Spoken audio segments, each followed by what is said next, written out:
अनंत महाभारत के वीरों के महासागर में एक ऐसा नाम था जो समय की धूल में खो गया। एक ऐसा योद्धा जिसका जन्म केवल युद्ध के लिए नहीं बल्कि धर्म के संतुलन के लिए हुआ था।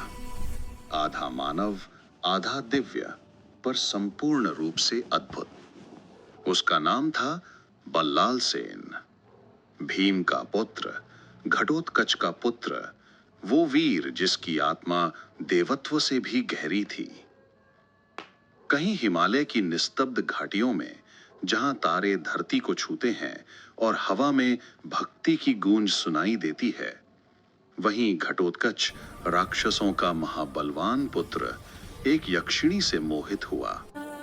वन देवी, प्रकृति की संतान, जिसकी दृष्टि में शांति और करुणा थी। उन दोनों के दिव्य मिलन से जन्मा एक बालक, चांदनी में नहाया शक्ति और सौंदर्य का प्रतीक बल्लाल सेन। उसके रक्त में भीम का पराक्रम और उसकी आत्मा में वन देवी का स्नेह था। बचपन से ही वो अलौकिक था। जंगल ही उसका गुरुकुल था, पेड़ उसके गुरु, हवा उसकी सखी। वो तीर चलाता, तलवार घुमाता, पत्थर तोड़ता, पर उसके भीतर का मन हमेशा मौन और शांति से भरा रहता। कहते हैं उसके हाथों में भीम का बल था और आंखों में माता की करुणा। साहस और दया दोनों का दिव्य संगम था वो। पर एक दिन उसके मन में प्रश्न उठा कि मैं किस लिए जन्मा हूं। उस उत्तर की खोज में वो हिमालय की बर्फीली चोटियों पर चला गया। वर्षों तक ध्यान में लीन रहा, भूखा प्यासा पर अडिग। जब उसका मन शांत हुआ तब आकाश फटा और वहां प्रकट हुए महादेव। जटाओं से गंगा बह रही थी, नेत्रों से करुणा झर रही थी। महादेव बोले, बल्लाल सेन, तेरा हृदय निर्मल है। तेरी आत्मा धर्म की अग्नि में तप चुकी है।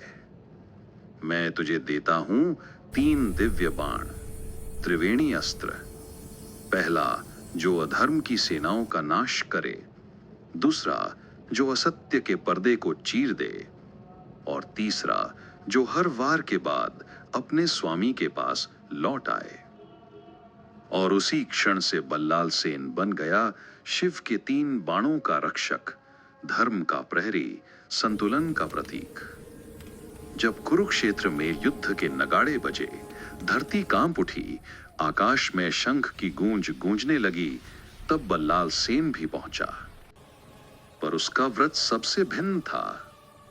मैं ना पांडवों का हूं ना कौरवों का। मैं उस पक्ष का हूं जहां धर्म झुका हो। मैं न्याय का प्रहरी हूं, संतुलन का रक्षक। कृष्ण मुस्कुराए। वो सब समझ रहे थे।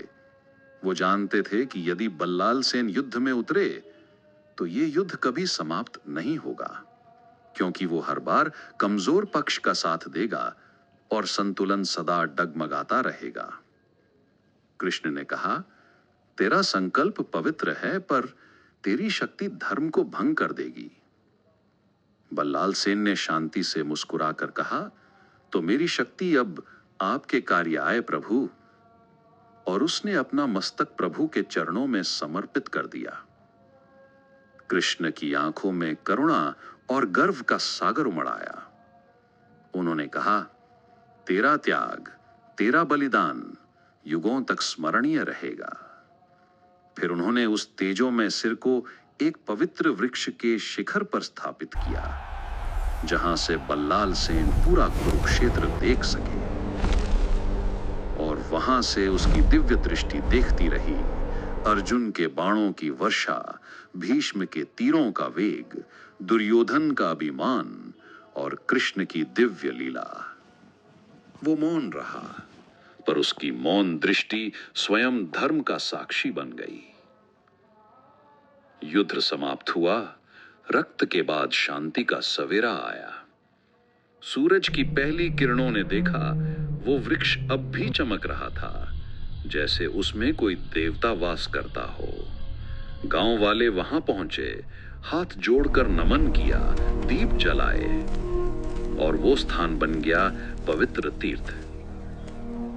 कहा गया यही बल्लाल सेन का आशीर्वाद है जो आज भी उन लोगों की रक्षा करता है जो सत्य के मार्ग पर चलते हैं। सदियां बीत गईं, राज्य उठे और मिट गए, नाम भुला दिए गए, पर जब हवा आज भी कुरुक्षेत्र के मैदान से गुजरती है तो उसमें एक दिव्य सरसराहट सुनाई देती है। मैं बल्लाल सेन हूं, वो जो धर्म के लिए मौन रहा, पर जिसका त्याग सृष्टि के संतुलन को बचा गया।